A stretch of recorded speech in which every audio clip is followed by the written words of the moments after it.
All right. Welcome everybody. Yeah. So a new video again. I want to make it very clear. Like we're not doing a kind of chronological subject matter here with most of our videos. We're just looking at problematics, skill gaps, some of the difficulties of areas where learners face a lot of difficulties, and we'll address them with timely videos like this. So we've done videos on programming, videos in science, math, and today we're looking at English. Well, we are engineers. Probably English will be like the last thing we'll talk about. But like, let's look at it. Okay. So the way we try to arrange our videos is to give you a systematic approach, meaning that we break it into chunks and then we deliver something really amazing. Okay. Now, if we look at the English language, verbs, the parts of speech, whatever comes out of your mouth that makes sense is speech, and the different kinds of words, different types of words. And professionally in English, you people call it parts of speech. Okay, there are nouns, pronouns, verbs, adverbs, adjectives, conjunction, preposition, and interjections, right? Okay, so let's start from somewhere and then I will take it right from the top. Okay. Okay, so here the simple tense, there's continuous tense, there's perfect tense, and there's perfect continuous tense. Okay. Look at these sentences on the bottom. Yesterday I said I would eat at 8 o'clock this morning. That's a sentence. If we go into the sentence, there's something called tenses. A tenses will be talking about the time of action and the person doing the action. So keep in mind these two things. The person doing the action, we call that the subject, or you call that in English the subject. And the time of action, you call that the time of action. So these two things, the time of action and the person doing the action, they have the tendency of changing the way the verbs look. This word, verb, looks. Okay, we'll be looking at that. Now, the simple tense, let's just do some examples. Okay, I eat a banana. I ate a banana. You see, the time has changed, so eat changes to ate. And then I will eat a banana. You see, now the time is a future time, future time. And eat has changed to will eat. And then I would eat or I should eat. So that would mean we are in the distant past, and then we're talking about a future of that past. Or we were the day before yesterday and we're saying that we would do something the next day. So yesterday I said I would eat at 8 o'clock this morning. Now you will never say yesterday I said I will eat at 8 o'clock this morning, but that is what a lot of people will say. Yesterday I said I should eat at 8 o'clock this morning. Yesterday I said I would eat at 8 o'clock this morning. Those are the two acceptable ways. But a lot of people will say, "Oh, yesterday I said I will eat today." That is really wrong because your time, your tenses don't match. If you say I will eat, then it matches. I say present will eat, the future of the present. But if you say I said, then you can never say I will. Yesterday I said I will eat is wrong. Yesterday I said I would eat. So this is a way to talk about the future in the past, the future of the past. So we'll be calling this past future. So right off the bat, Mr. Murari here is telling you that the way you've been learning tenses, you've been doing past, present, future, but you miss the past future because the future, when we say future, is a future of now. Like from now, I talk about the future. What about a future that is past? 2010, then 2011 becomes the future of 2010. Now, if we talk about days, then right now we are in September. January 2nd becomes the future of January 1st, 2024, right? So, but it's the future, but they are both in the past. So that's past future. Now, January 1, I said I would eat strawberries on January the 2nd. So there's no way I will be using will when I talk about that, the future of the past. So again, I don't know if this is new to a lot of you, but it will obviously sound new because if you scavenge most books, you will never see something called the past future. So I will leave it there and I will just tell you that it's very, very easy to just know the times of action. See the past and its future, past future, the present and the present future, which is the normal future. So we say past, past future, present, present future. Very easy. So we just have two times, the past, the present, and they both have futures. Okay, now let's take another tense. So this is a simple tense. Let's take the next tense. I am eating a banana. I was eating a banana. I will be eating a banana. I would be eating a banana. So if you were here yesterday and you met me here, I would be eating a banana that yesterday. Okay. Let's take the perfect tense. I have eaten. I had eaten. That's the past. I will have eaten. I would have eaten. And let's take the perfect continuous tense. I have been eating. I had been eating. I will have been eating. I would have been eating. Now, these are the different forms that any direct sentence or what you call affirmative sentence or indicative mood will take, or direct or positive sentences. All right, but I want to remind us that we don't only have these three kinds of sentences. Now I will be introducing not. Now if we bring in not, we can use not to make the negative sentence. So if I talk about a continuous tense, I just add not. I am not eating. Then you add whatever comes after that. I was not eating. I will not be eating. All right. Then we go to the perfect tense. I have not eaten. I had not eaten. I will not have eaten. I would not have eaten. Right. Then you go to the next one. I have not been eating. I had not been eating. I will not have been eating. I would not have been eating. The problem now comes with the simple tense. Now, if you look at the simple tense, it's very hard to bring in the not without bringing in another word.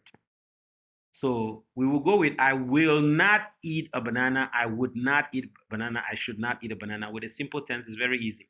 But when we go to I eat a banana, I ate bananas, it's very hard to introduce the not.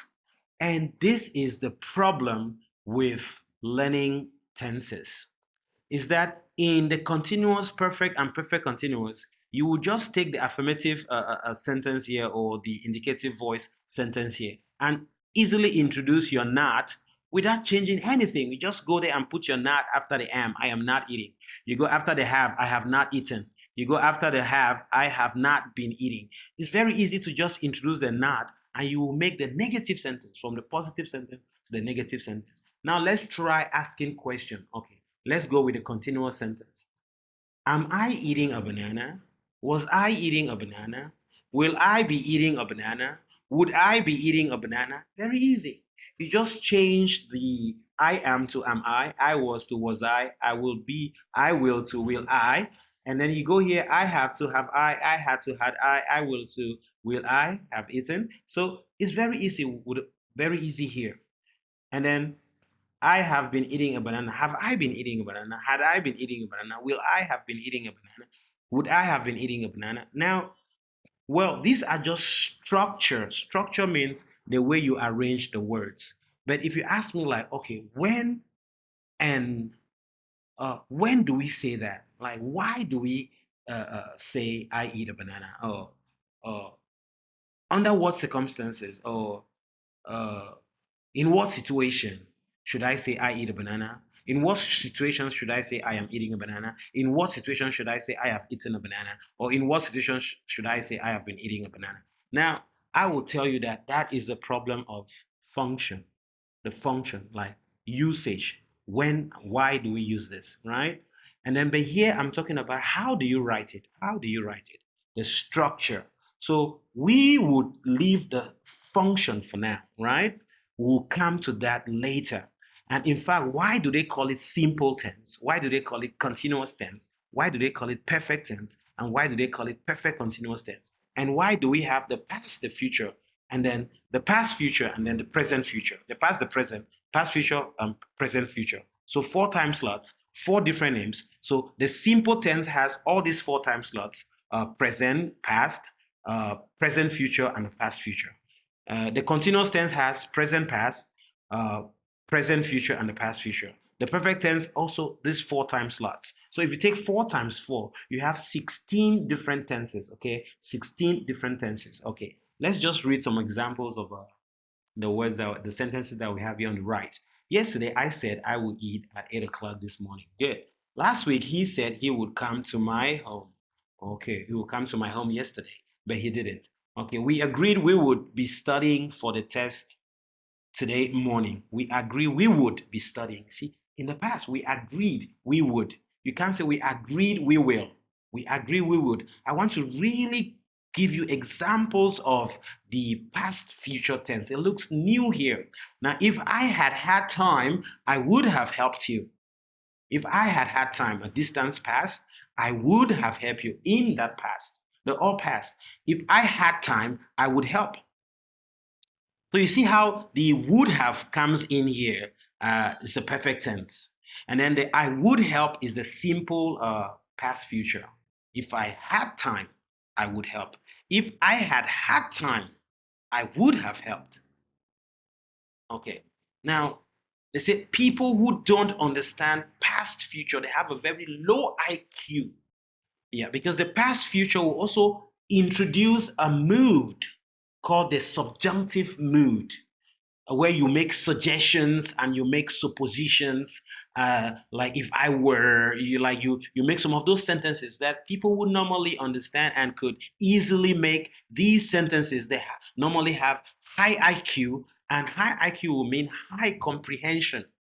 Until you understand how to make would have sentences or should have sentences or could have sentences, then your IQ would be normally very low, just because of the inference, meaning that your comprehension will be very low. Okay, now let's take the last one. He claimed we would have been starving today if he hadn't helped. So now I'm giving an example of a perfect continuous past future. He claimed we would have been starving today if he hadn't helped. All right. Now, again, these are the examples there. So if all this, yeah, just this little intro is kind of like heavy to your head, then I would say, well, welcome to the English language. Okay. If this intro is kind of heavy, then welcome to the English language. Now, like as a scientist or as an engineer, I would now take it now from scratch, from zero. Okay. Now, if this was difficult, then just forget about it, and then okay, clear your mind, and then get ready to get into the proper class for now. So we have present, past, and then past, future. Okay, but I don't want to dwell in that again, so I will take us to the beginning of the class today. Okay, welcome back. Teacher Moreri here. Now, we said there are parts of speech: nouns, pronouns, adjectives, verbs, adverbs, preposition, conjunction, interjections, right? Eight types or different kinds of words in the English language. Okay, now let's take nouns, for example. Now, you see, these words, nouns, will name a person, will name like man. If you hear man, you know it names a person, the male type of grown-ups, adults. An adult male is a man. Then if there are many, we say men. So meaning that this man can change form. And here we'll say one is man, many is men. Okay. Then let's take another noun that names an animal. Cat is one, cats, many. Let's take a noun that names a place. A noun is a word that names a place like city, which is different from suburb or different from a village, different from a town, little township, right? A city, different from a country, different from a continent, different from a world, a star. So city, and then one city, and then many cities. So you see, city, when it's one, it changes form when you go from one to many. Then let's take water. Now, water, there is no one water or many water. But if you want to say water bodies like you have lake, you say one water body and then many waters. Yeah, so like many, like this three, a river, lake, stream. So those are waters. Yes, because of different water bodies. Okay, now let's go to sheep. One sheep, many sheep. It doesn't change. And so you begin to see how nouns, the forms that it will take, in some places there are obvious changes, in some places there are not obvious changes. Tomato, one tomato, many tomatoes. One fox, many foxes. One child, many children. So some places we add s, es, some places it doesn't change, like sheep, sheep, and some places the is so irregular, child to children. And then let's take peace. And noun can also name an idea where there's no war. People live in relative what? Peace. So that's the name we give to that situation, that circumstance, that condition where there's no war and people are happy. We say there is peace. I can say I love water. I can say I love peace. I love cats. I love peace. So we can use that after I love something. So peace is a noun. It names a kind of condition. We can't touch peace. It's just an idea we give to a situation. We give a name to that idea. So it's a noun because noun name things. All right. Noun are words that name things.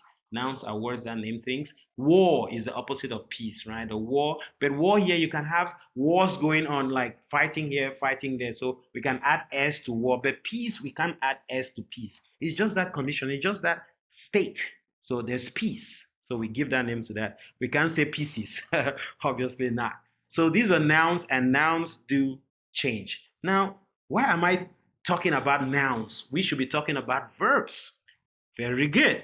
So before I talk about verbs, let's introduce other kinds of words, right? And then we'll see that verbs like nouns can also take different forms, right? So before we go to verbs, let's look at adjectives. Good. Adjectives, they will describe nouns, right? They will describe a person, they will describe a place, describe an animal, describe a thing, or describe an idea. All right. Great peace. There's great peace. There's little peace. Okay. There's a terrible war. So terrible. Those are adjectives. Okay. Let's take just normal thing. A big table. So big is an adjective. But this adjective will take another form. If I have then another table next to that big one, and then the size is even much what? Bigger. You see? And then if I have three or more tables, I will say, one of them is the biggest. Okay. Oh, joyful. Joyful would describe a happy person. So another word for joyful is happy. A happy person, a joyful person. Then, oh, I see two people. I say, I'm more joyful. And then in a class of 8 people, I say, oh, I'm the most joyful. Okay. Well, if you feel that way, I'll also feel I'm the most joyful. And the next person will also feel I'm the most joyful. But if we're just two, I say, oh, I'm more joyful than you. And you go, oh, I'm more joyful than you. Okay. And yeah, that's fine. Well, it's our feelings, it's our opinions. All right. So, and it could all be true. You know, we could have your opinion could be valid, my opinion could be valid too. Now let's go to good. Now you see, big, we add er, bigger. Then biggest, we add est. But for joyful, we did not add, it's not joyfuler. We go, and when we compare two things, we go more joyful. So that's the way it changes here. Let's go to good. Is it good, gooder, goodest? No, it's good, better, best. So wow, this one is irregular. Irregular. So regular means I know it. Like adding er, adding est. Those are the things I should add. Then if it doesn't conform to this, then we say that's irregular. Good, better, best. Then see bad, worse, worst. And then we see little, less, least. Least. And then we see few, fewer, fewest. Oh, it comes back to the regular one. So again, once we go into we take the journey of learning, or just learning about adjectives, we should know that these are kinds of words, and then they might have different changes to them. All right. So by the time now we're coming down to verbs, and I want to limit us to just these two examples, nouns and adjectives, and how they change. Okay. If you want to see nouns again, there you go. You want to see adjectives, there you go. And then now we'll be looking at verbs. Okay. Now let's look at verbs. Again, the topic today is verbs. Now this is just prelude. Okay. Well, okay, now is the time to clear your mind, and here comes verbs. Now, There are 5 forms of verbs in the English language. Every verb will take 5 forms. Whew. 5 forms. Adjectives, we saw 3 forms. Nouns, we saw 2 forms, one or many. Then adjectives, we'll see like big, and then bigger, and then biggest. So 3 forms. For verbs, 5 forms. So now it's also very important to put a number to something that we're learning. So if you give me a new verb, so what are verbs? Verbs are action words. The action words. So I want to just limit ourselves to action words today. Now there are some verbs that are not action words, they are state words. But let's just concentrate on the action words for simplicity's sake. Okay, now let's take the verb to eat. It's an action, to eat. Okay, I eat. I know that action, take food, put in my mouth. That is eat. I pay, take money and I hand over, I pay. I jump, oh, my feet, oh, are leaving the ground. Okay, so these are action words. And to test if something is an action word, you can just put it after I. I'll say, I eat, and then it makes sense, then that's good. Now take another word like big. Can I say, I big? It doesn't make sense. Take another word like table, is a noun. Say, I table. It doesn't make sense. Take pay. I pay. It makes sense. I jump. It makes sense. So we have a little test that you can test if a word is a verb. So now that I get your attention, I got your attention, and you do understand what verbs mean, the action words, and over 90% of them are action words. And then now let's name the different kinds of verbs. Now look at this one. The first kind, I'm calling it the I, you, we, they, many kind. That's a new name I'm giving it. I, you, we, they, many. And then the second type, I'm calling it the he, she, it, one type. And then the third one I'm saying is the past simple form. And then the fourth one, I'm calling it the past participle. And the last one, I'm calling it the present participle or the ing form. Now, why am I giving these new names? And are these new names universal? Will every textbook of English call them like this? Maybe or maybe not. Now, what textbooks will give you? They will give you a table, all right? And they will call the first one, I, you, we, they, Betty. They will call it the base form of the verb, the base form. So if you ever learn a verb, the first one you'll see, they'll say the verb to eat.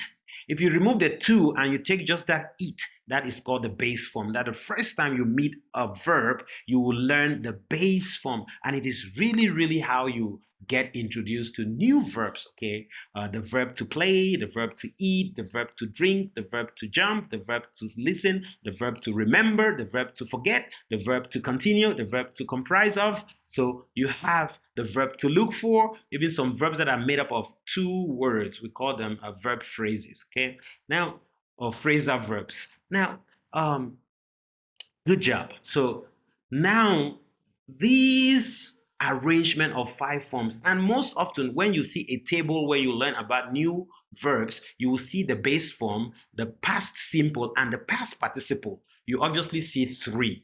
Some will add the ing form, but not all tables will do that. So I don't really like such a table that introduces learners to only 3 forms of verbs. I want you to be very certain and sure and very, very understanding that we have 5 forms of verbs. Now, if you take any verb, you can put it in 5 forms. Now, let's see if that's true. Now, the first one is I, you, we, they, many. Why? Because if we just make a simple tense, we'll say I eat, you eat, we eat, they eat, many people eat. So why do I put many here? Because it could be many cats, it will just be cats. It will be many women, just women eat. So when we want to make a sentence, we say I eat, you eat, we eat, they eat, many eat. So again, the people doing the action, we call that the subject. So when the subject is I, you, we, they, many, they will always go together except in one example. And that example is the verb to be. For now, don't think about it. All right. Now, all other verbs, in fact, just one verb breaks this group here. Are you, we, they, many. So in your head every time, are you, we, they, many. Are you, we, they, many. And you'll pass your exams without any problem. But except the verb to be, that we will look at it separately. Okay, then you go to the next one, the second type of verb, you call it the he, she, it, one verb form, which is the second one here. You see, all of them have one thing in common. They all end with S. If you meet one that does not end with S, then it's not a he, she, it, one form, okay? And then you say, he eats, she eats, it eats, one eats. Good. One cat eats, a cat eats, one woman eats, one boy eats. Good. So it's called a he, she, it, one form of the verb. Okay, again, repeat after me. He, she, it, one. He, she, it, one. He, she, it, one. And once you learn how to arrange it in this form, the first form, are you, we, they, many. The second one, he, she, it, one.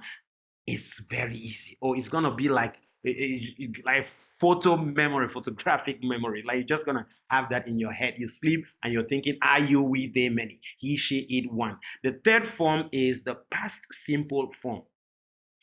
Now the past simple, when we talk about the simple tense, the past simple will take this form, ate. And then for pay will be paid. For jump will be jumped. So you see, you add this ed, but you read it with t, jumped. So you read it with a t, a sound, jumped. Okay, we'll come there. That's like a pronunciation class. Okay. Now let's go with the fourth one. Ooh, we have two. The last two are called the participle. Very, very important, the participle. And you see why they call it participle, or how you can easily remember the name participle. So you see the past participle, eaten, eaten, they add en there. And the present participle, eating, ing. If we go to the next one, the past participle is paid, and then the present participle is paying. We go to the last one, the past participle is jumped, and the present participle is jumping. Now let's look at the present participle. We can also call it ing form. Like the he, she, it one, this one always ends with ing. All the time, there's no exception. All the time you have the present participle, it will always end with ing. But what about the past simple and the past participle? Not always. Not always. Here we have something we call regular and irregular. Now, regular means I know it. I know how it will look like. And it means though I will take the base form or the are you, we, they, many form, and I just add ed on it. So I go to jump and add ed, and I will get the past simple. And if the past simple is regular, meaning that I just add ed, then the past participle will also be regular. We'll just add ed. Right. Then now, let's look at the case where it's not so. Look at the second one is paid, and then here paid also. So here it's not regular. I didn't know how it moved from pay, P-A-Y, to paid, P-A-I-D. Well, here we just have to learn it. We keep it in mind, and then we use it often, and then we'll get familiar with it. I don't want to say memorize it. I just want to say use it and get familiar, or get utterly familiar with it. And then that is better than just memorizing it, because sometimes you crowd your memory and then you easily forget things. Now let's take the first one, ate. Ooh, so different from eat. Eaten, a little bit different. I see E-A-T, then we add E-N. Well, this also, we will be seeing some patterns. Some other past participle will also have this en pattern at the end, like broken, stolen. So we will see some of those, and it will be easy for us to, oh, this en is like, but again, the en thing is not very regular. You don't know when you will add en. You just can't go and add in en everywhere. So the only regular thing is when you add ed. All right. So here we see the five forms again. What are they? Are you, we, they, many is the first one. He, she, it, one is the second type. Past simple form is the third form of verbs. Past participle is the fourth forms that verbs will take, and then the present participle. So you see, every verb will take these five forms. Now let's see more examples. Why? Because practice makes perfect. Now, are you, we, they, many? Carry. He, she, it, carries. Past simple, carried. Ooh, since it's ed. So we take the Y from the carry, Y becomes I before we add the ED. So that would be a way to understand that. But before the Y, there should be a consonant letter. So R is a consonant followed by a Y. If that is the case, then the Y will change to I. But if R is not a consonant, the letter before the Y, if it is not a consonant, then the Y will not change. For example, like if you have play, you just go and add the ED, played. You will not change the Y because before the Y we have but a vowel in play. Okay, but here is carry. So carried, and the past participle will be the same, carried. And then the present participle will be, you go back to the base form carry, you just add ing, carrying. So next we have study. Again, is before the Y we have a consonant, so it will change. Then we have studies, and then we have studied, studied, studying. Try, again, tries, tried, tried, trying. So you see, these examples are very easy because you see there's consonant before the Y. So the Y is going to change. Copy, copies, copied, copied, copying. Plan, plans, planned, planned, planning. So here we'll be reading some of this, our ED, planned. So the ED is read as D, planned, the D sound. Refer, refers, referred, referred, referring. Prefer, prefers, preferred, preferred, preferring. We go to want, wants, wanted. So the ED is read as id, at the E, short E sound, and D, wanted, wanted, wanting. And then rest, rests, rested, rested, resting. Need, needs, needed, needed, needing.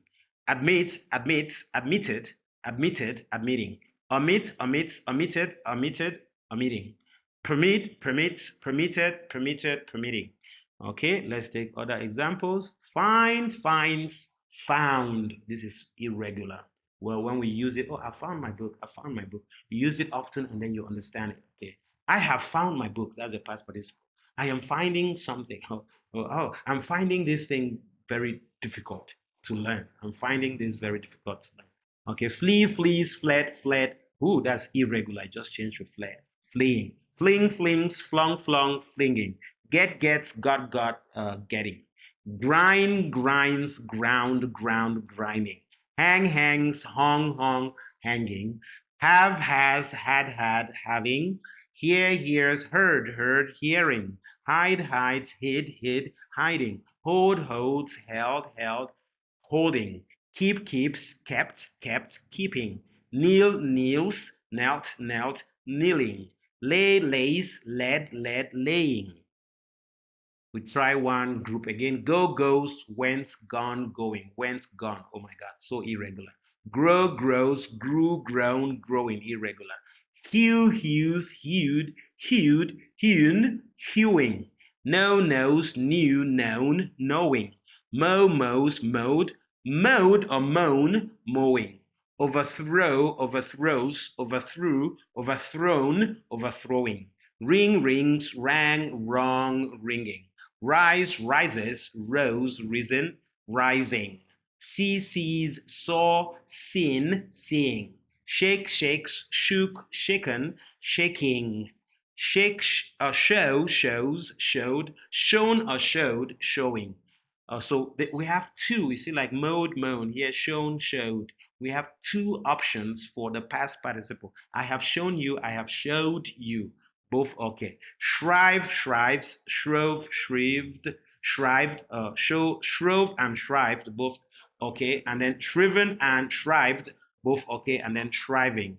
Sow, sows, sowed, sown and sowed, and then sowing. So these are examples. So whenever I'm learning, whenever you give me a new word or you find a new word yourself, please come and put them and say, oh, what are the 5 different forms? Now, I'm not I'm not really fond of tables. I'm fond of you understanding it with clarity, understanding things with absolute clarity. So you can make a table if you want, or you just know the 5 forms. Close your eyes, see if you can recite the 5 forms of verbs. See if you can take 2 verbs and you recite their 5 forms, right? And then if I ask you, can you name 20 verbs right now? Some people, it will be very difficult, but you know, verbs, imagine all your life, you've never said 20 different things. Hey, where are my Form 1 kids? Form 2, Form 3, grade 6, The 6th graders, 7th graders, 8th graders, where are you? So if you want to say 20 verbs without even breaking in the middle or wasting like 2 seconds in the middle, then you have to look, you have to be systematic. Like the way I'm teaching you right now, I'm going step by step. So, okay, look at your 5 senses. The ear. What verbs can you make with the ear? I hear, I listen. Okay, you go to the nose. I breathe, I sniff, I snore, what else? I smell, right? You go with your mouth. What can you do with your tongue? I taste. Okay, with the mouth, I speak, I say, I shout, I read, I yell. You see, a lot of verbs. I cry. Oh, a lot of verbs you can use your mouth for. And then what can you make with your hands, right? I touch, I feel, I hold, I take, I put, I carry.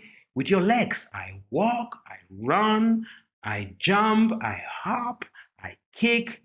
You see? And you get 20 verbs easily without breaking. Okay. So again, what can you do with your brain? I remember, I forget, I think, right? I listen. It means it goes up to your brain. So again, and then you have some other general verbs like contain. It contains something. It's comprised of something, right? And then what about the verbs we use for education, right? I copy my notes. I take down my notes. I look for something. I read. I write. I speak. I say. So again, it's very easy for you to think of verbs. Then you look at so many things, look at so many actions during the day. When you get up during the day, what do? I wash my face, I brush my teeth. So a lot of them. I wake up, I go to bed, I sleep. So a lot of verbs. You can think of verbs a lot. And if you train your mind to think like, oh, think about 40 verbs right now, then it will be very easy for you to tell your stories, because it will be very easy for you to access the words, and the words that make the heart of every sentence. These words are called verbs. That's why here, Moreri Enterprises, we are taking the first English lesson that we're dishing out here, and we'll distribute it so that people can watch this video from everywhere. Please share to your friends. The first topic that we're taking in the English language is verbs, right? Because these are the heartbeat of every sentence. If you want to tell your story, you need a lot of them to tell your stories, because stories, things that occur, things that happen, are just series of actions or events that we had in the past, right? So again, practice your 5 forms of verbs. Now that we know verbs can take 5 forms, so how do they change in a sentence? Right? How do they change in a sentence? So this is where we want to go. We want to introduce you to a formula: subject, helping verb, and main verb. Subject, helping verb, and main verb. All right. Subject, helping verb, and main verb. So here, I would like us to come. Wait, okay. Okay, that's it. So now, this one formula to hold all the different ways that verbs change, this one formula is the only thing you need. Yes, I am not joking. It's the only thing you need. Now, you've heard of present tense, present simple tense, past tense, continuous tense, perfect tense. You've heard about all these things, and it's probably scrambled in your mind to the extent that if I ask you how many tenses are there in the English language, probably he will tell me I don't know a particular number, but I know, oh, there's simple tense, there's continuous tense, there's this one, there's that one. And sometimes you mix things. You say there's past tense, there's present tense. Now, I want us to be very chronological, meaning that we go step by step, right? Now, again, here, there are just 4 tenses: the simple tense, the continuous tense, the perfect tense, and the perfect continuous tense. Well, you can say there's a present tense, the past tense, the future tense, the past. So, like, I don't know how to put it, but I will tell you, it's good to stick with one. If you're using the present tense, past tense, future tense, past future tense, then just stick with this one. And then you say, okay, what forms of those tenses? We have the simple, continuous, perfect tense, and then the perfect plus the continuous gives you the perfect continuous tense. But I want us to say our tenses are just 4. And then these 4 tenses are called simple tense, continuous tense, perfect tense, and perfect continuous tense. But here you have to really define what tenses mean. Now, I would define tenses like this.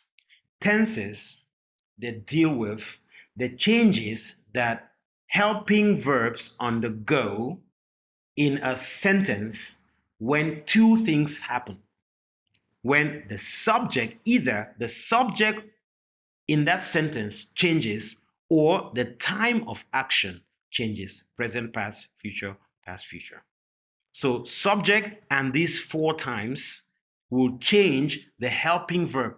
It will not change the main verb at all. So again, I understand and I can assure you it has never been taught to you like this. First, I want to define it. I don't just want to put a topic. Let's study tenses. And please bear with me. You can rewind this because I'm happy this is a video. You can rewind it and listen again and slow down. Don't just listen, like put all your 5 tenses. Begin to repeat what I'm saying. Pause it and repeat my sentences. It means you will get your mouth involved in it. Then you'll see how your concentration, the attention you're paying to me right now will improve. Because some of you are just watching and listening, watching with your eyes and listening with your ears, but your mouth is not engaged. You are not talking. So that way, if there's any little noise around you, you get distracted and you will lose your concentration easily like that. So repeat, use your mouth, speak. All right. Now, we have tenses, meaning changes that verbs undergo under 2 conditions. First, when the subject changes and when the time of action changes. But again, if you just say changes that verbs undergo, then you will be slightly correct. We have to state that changes that helping verbs undergo. Helping verbs. What are helping verbs? Of course, this is very important for you to know. You know them. Whenever you ask a question, you will say, do you eat?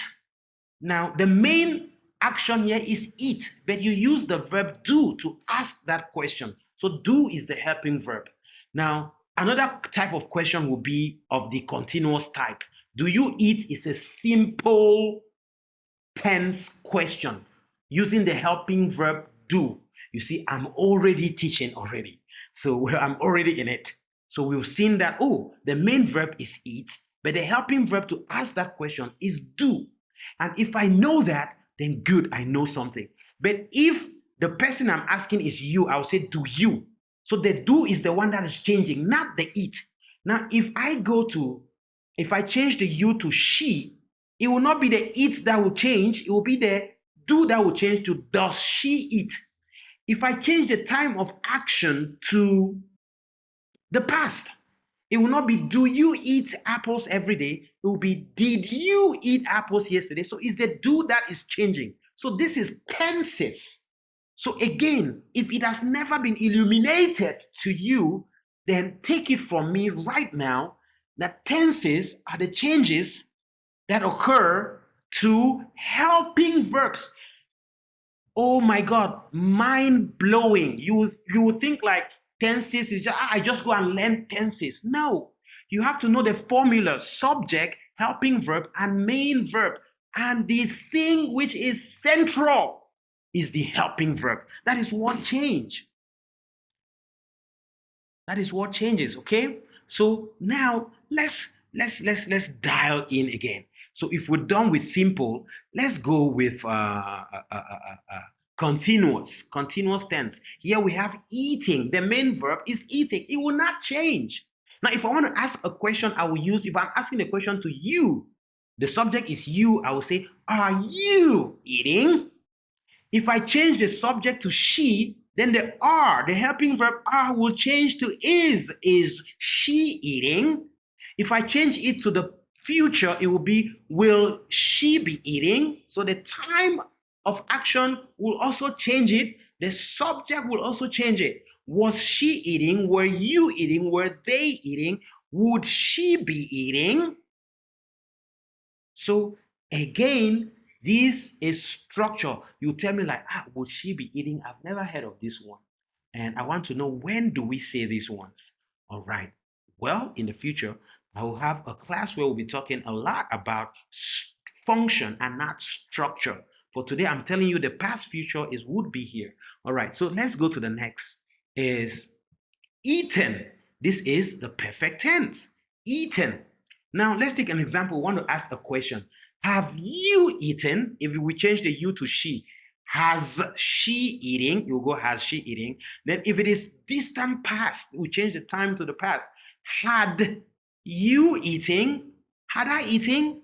Had she eating? If we change it to the future, will she have eaten? Will you have eating? Because the time changes, and we also have the change of the have to will have to would have. Would she have eaten?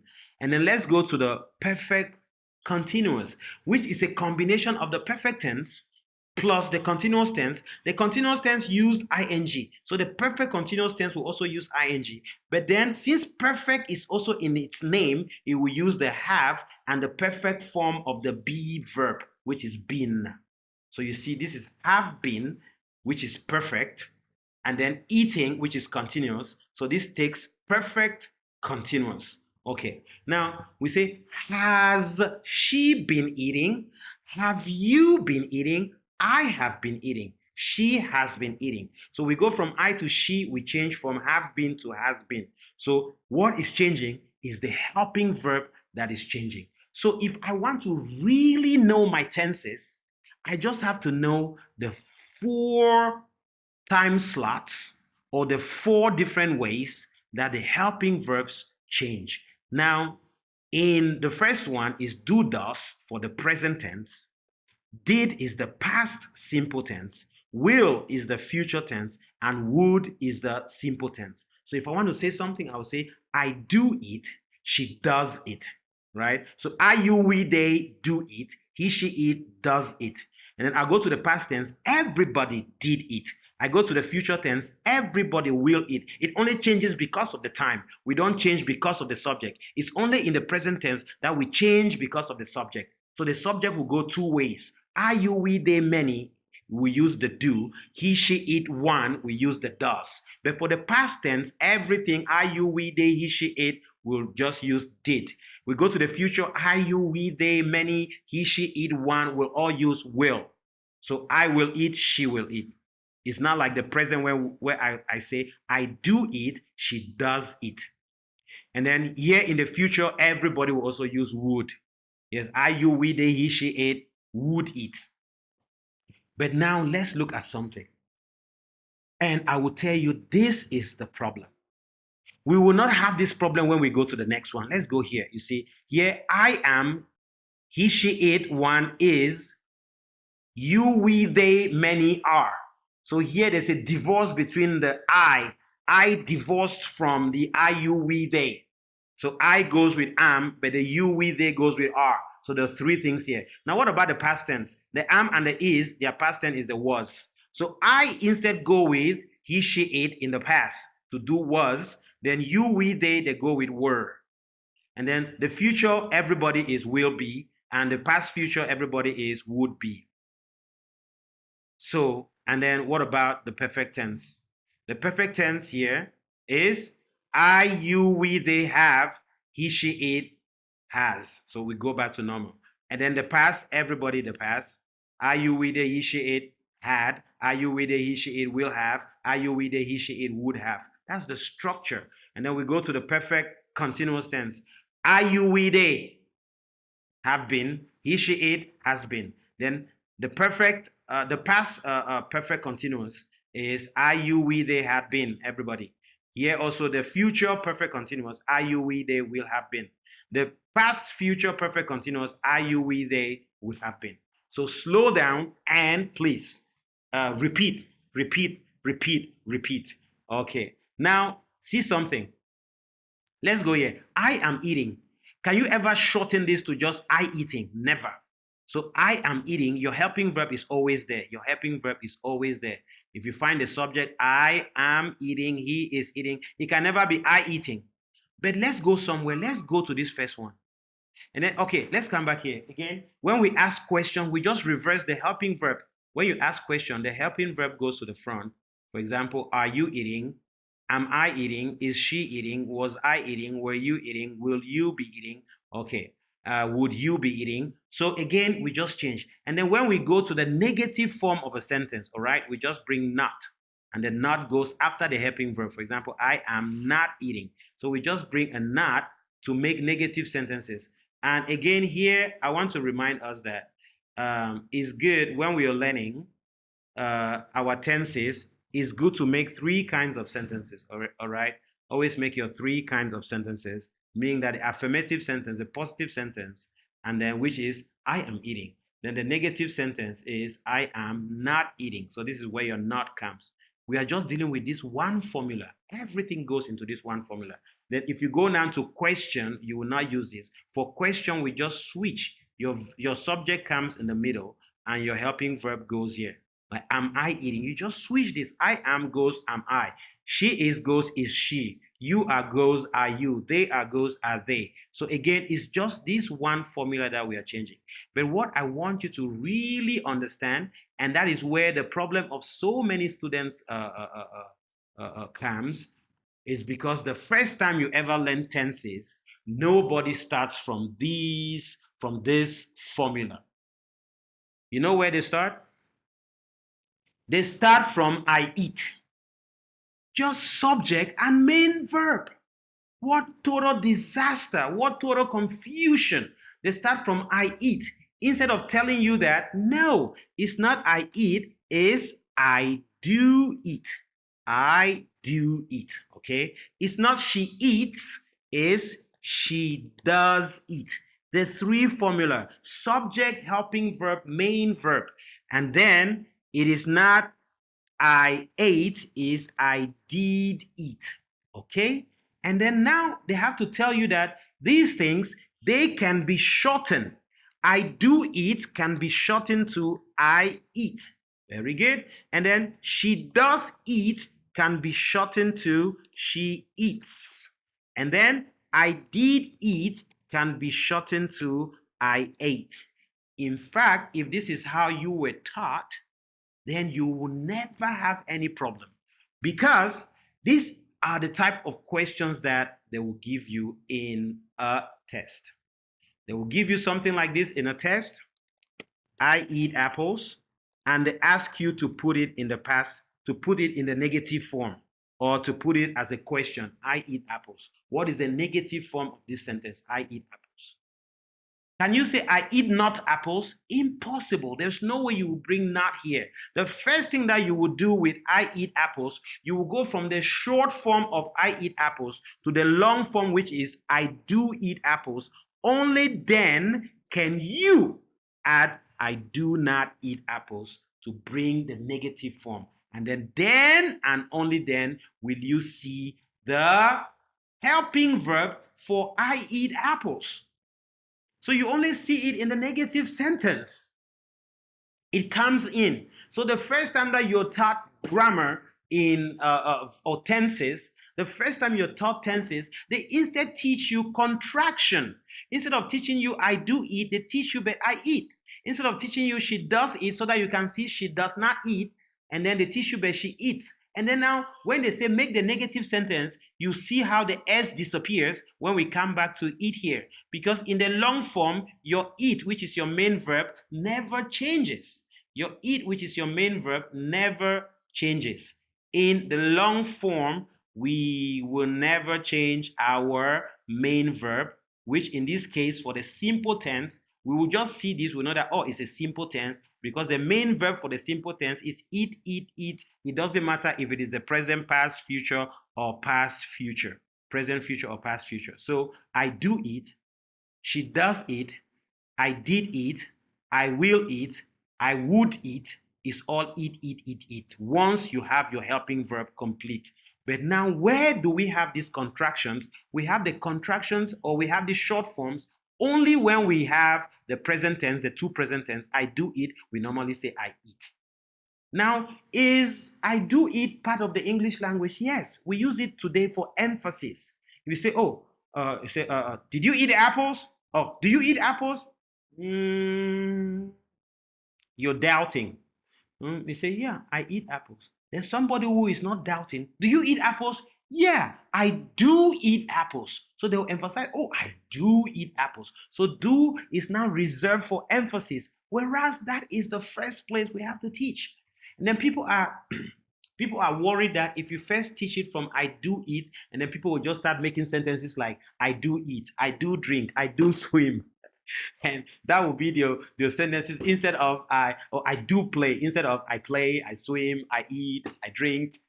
All right, so again, it is understood. But again, here, if you're an advanced learner, you understand that my goal here is to tell you that with one formula, subject, helping verb, and main verb, everything becomes very, very clear, especially in one out of three sentences that we should be practicing at all times.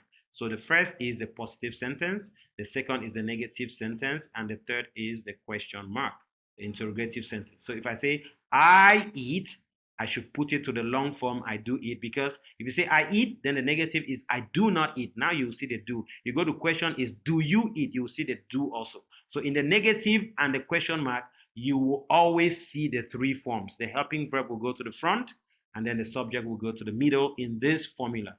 Then for the negative sentence, the helping verb will stay here and we'll have not in the middle. We'll say not always.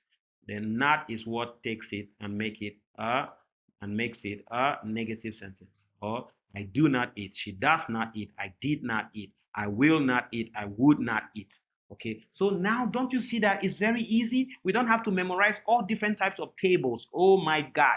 If I look at the books, how teaching you tenses of verbs is divided into so many books, from your grade level right up to your middle school level, right up to high school level. And it is really, really unfortunate that it is done this way. But like, this video is meant to correct this. And we're just dealing with one formula. I'm a mathematician, engineer, scientist, all that, a scholar, learner, innovator. So again, I believe so much in systematic approach to teaching. I give you one formula and everything can go into that one formula, right? And then play with it.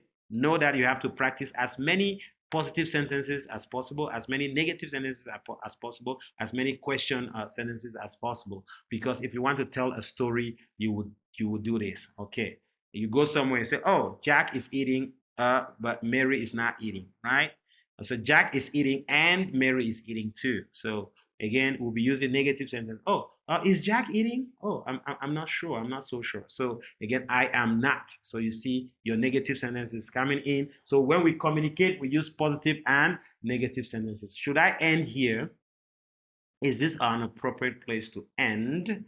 Or should I make this video more appetizing, more examples? And I believe we will end here for this formula, so that next time I talk about this, we'll delve into some really, really important aspect. And this important aspect will be dealing with the function. Like, when do we say this? If I say a simple tense like I eat apples, or the long form I do eat apples, or if I say she eats apples, or if I use the long form she does eat apples, or if I say the past tense I ate apples, or if I use the long form I did eat apples. For the long forms, only the what? Only the helping verb is changing. Your main verb is not changing, right? So if I say this type of simple sentences, what do I really, really mean, right? That one will be like, oh, how to tell stories, how to narrate things, under what circumstances, in what situation, under what condition are we supposed to say it like this, like that. So we'll be looking at the function of these tenses, because they are key to us telling our stories logically. They are key to us telling our stories without making grammatical mistakes. They are key to us having an A grade, a B grade in English, or an A plus grade in English because verbs are very central to our sentences. Because you can make sentences with just one verb. Eat, sit, jump. I tell my dog, sit. So with just one verb, you can make a sentence. You can make sense. Meaning can come out of your mouth with just one verb. But you cannot do that with nouns. You cannot do that with adjectives. I cannot just come and look at you and I say, dog, a city, a table. I can come at you and shout like, sit, eat, and you understand what it means. So verbs are the heartbeat of sentences or heartbeat of speech. What comes out of our mouth. So again, we would like to end here, but I will do a little revision in the next class before we get into why and when we should use this tense and combine it sometimes with that tense or just alone or never or whatever or however or whatsoever. So again, just joking here. We've come to the end of this first part. Again, to resume, or if I should go over what we've done today, we've looked at 5 forms of verbs. Please, your are, you, we, they, many, that's the first form. Your he, she, it, one, that's the next form. Your past simple is the next one. Your past participle is the next one. Your present participle or the ing is the last one. So always arrange them in this order. And then you will see that your first form, this first form, the base form, or the are, you, we, they form, and your past participle plus your present participle. These 3 forms are the main verbs when you have your complete equation: subject, helping verb, main verb. So these are the only 3 that can act as main verb. These 2 here in the middle, they are contraction. Carries is the contraction of does carry. Then carried is the short for did carry. So once you know it like that, oh my gosh, English, especially this part of English that deals with tenses, which is the change that what? The change that helping verbs undergo when the subject or the time, past, present, future, past, future, changes. Okay, so again, we have looked at the 5 forms of verbs, and then we've come now to introduce you one formula: subject, helping verb, main verb, and tell you all 16 tenses collapse into this one formula, with the exception that there are 3 things, 3 out of 48. 3 out of 48. What do I mean by 48? Positive sentences, there are 16 of them. Simple tense has 4 because of these 4 times. Continuous tense has 4. Perfect tense has 4. Perfect continuous tense has 4. Then negative sentences, we just add not. We also have 16 of them. Question mark sentences, we also have 16 of them. Together, 16 by 3, that is 48 sentences. Out of the 48 sentences, only 3 will not have this formula. Only 3 will not respect this formula. They will go from respecting it to contracting. I do it will become I eat. She does it, or he does it, or it does eat will become she eats, he eats, it eats. And then I did eat, you did eat, she did eat will become I ate, or you ate, or she ate, or he ate. So only 3 out of 48 will go from having 3 words, subject, helping verb, main verb, to just having 2 with no main verb. Once you go to negative sentences, or you even go to the positive sentences of the other ones, continuous tense, perfect continuous tense, and perfect tense and perfect continuous tense, even their positive sentences will not collapse to just 2. Only your simple tense collapse, these 3 forms that collapse. And this is the reason why grammar at this particular point, tenses, it's so confusing to the rest of the world. And here at Morori Enterprises, the engineers that we are, we have solved this problem. And again, only practice will deliver this skill to you. Practice makes perfect. Practice makes perfect. Please practice. And that brings us to the end of this class. Thank you very much. Again, it's been a session with Engineer Nelson, the scholar here. Again, we were like, who was talking here? Okay, that's me. All right, bye-bye, and see you next class.